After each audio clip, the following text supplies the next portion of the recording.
हमारा देश 15 अगस्त 2022 से स्वतंत्रता का हीरक उत्सव मना रहा है। 75 साल पहले हमने यूनियन जैक उतार के तिरंगा झंडा फहराया और अपनी आज़ादी का जय घोष किया।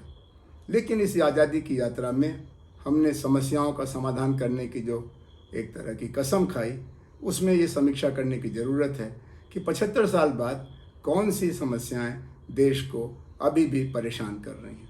मेरी समझ से हमारी अब तक की स्वराज यात्रा में 8 सवाल ऐसे हैं जो समाधान मांगते हैं। पहला सवाल हम सब की दृष्टि से विकास का एक असमान वितरण या विकास की एक तरह की ऐसी कहानी जिसमें 1/4 हिंदुस्तान तो विकसित है, 2/4 हिंदुस्तान या आधा हिंदुस्तान इंतज़ार कर रहा है और 1/4 हिंदुस्तान बाहर खड़ा है। ये ठीक नहीं है। दूसरा, हमने जो निर्माण किया इसमें जो सबसे बड़ी बात है वो सुशासन की तलाश है।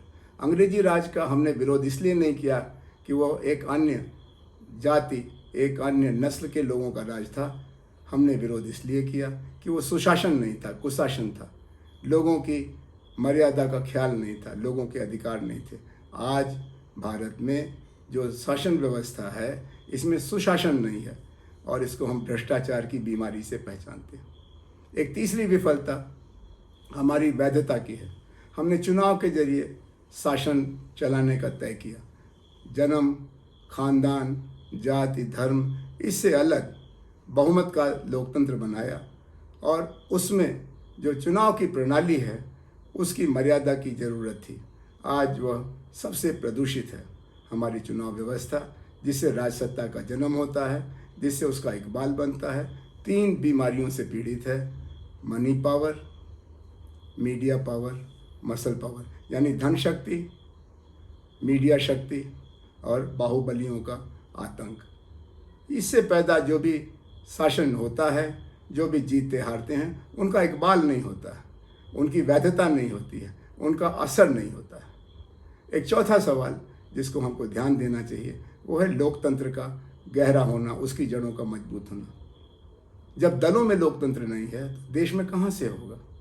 हमने शुरू में संवाद के जरिए विवादों को सुलझाने का रास्ता अपनाया था और मजदूर संघ से लेकर के किसान संघ, छात्र संघ, कर्मचारी संघ, व्यापारी संघ, सब तरफ एक तरह का लोकतांत्रिक ताना बाना बनाने की कोशिश की। लेकिन जब से नई आर्थिक नीति आई है लगातार लोकतंत्र सूख रहा है। दलों में सूख रहा है, विश्वविद्यालयों में सूख रहा है, समाज में सूख रहा है। संगठित शांतिपूर्ण आंदोलनों की सुनवाई नहीं होती है। ये लोकतंत्र के लिए खतरनाक है। लोकतंत्र एक जीवन की शैली है, इसमें संवाद के जरिए विवादों को सुलझाना हमारी जिम्मेदारी है। लेकिन हम ऐसा नहीं कर रहे हैं, न परिवार में कर रहे हैं, न समुदाय में कर रहे हैं, न समाज में कर रहे हैं। एक 5वां सवाल नागरिकता निर्माण का है। हम सब कुछ हैं लेकिन भारतीय नहीं हैं। हमारी जाति चेतना बहुत प्रबल है, धर्म चेतना उससे प्रबल है, लेकिन राष्ट्र चेतना, हम भारतीय होने के नाते कुछ अधिकारों और कर्तव्यों के वारिस हैं, ये हमारे मन में बहुत बहुत बहुत कमज़ोर है। ये भारतीय राष्ट्रीयता का नवनिर्माण लोकतंत्र के जरिए, आज़ादी के जरिए करना था, वो नहीं हो पा रहा। फिर एक और संकट है जिसके लिए हम किसी को जिम्मेदार नहीं ठहरा सकते, न चीन को, न पाकिस्तान को, न राजनीतिक दलों को, और वो है राष्ट्र निर्माण की यात्रा। हमारी राष्ट्र निर्माण की प्रक्रिया बेहद कमज़ोर है। उत्तर पूर्व सीमांत से लेकर के सुदूर दक्षिण तक भारत फैला तो है, भारतीय नागरिकता भी है, लेकिन भारतीयता नहीं है, राष्ट्रीय एकता नहीं है। फिर आखिरी सवाल 2 बच जाते हैं। एक है देश की सुरक्षा का। आज़ादी के 15 साल बाद 1962 में चीन ने हम पर हमला किया और हमारी 35,000 से 40,000 वर्ग मील ज़मीन पर कब्जा कर लिया।